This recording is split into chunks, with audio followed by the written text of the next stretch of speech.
Morning student, today we are going to learn about the compound microscope. So compound microscope, in that this part is called the eyepiece lens. In that convex lens is present. Why the name eyepiece lens is given? Because it is nearer to eye. Other we have this one is objective piece lens, in that we put the objects, so objective lens, and it is also convex lens. This is the, we have the slide of spirogyra that we will put here. Okay, we will adjust first with the this screw.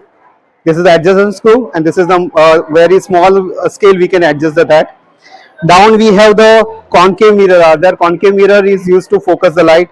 So first we will try to adjust the light, and then after we will try to see inside. Then we can see the here.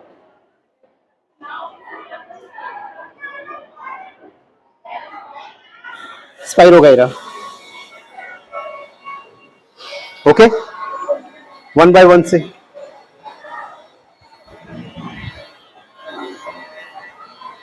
Not easy, but huh? Okay.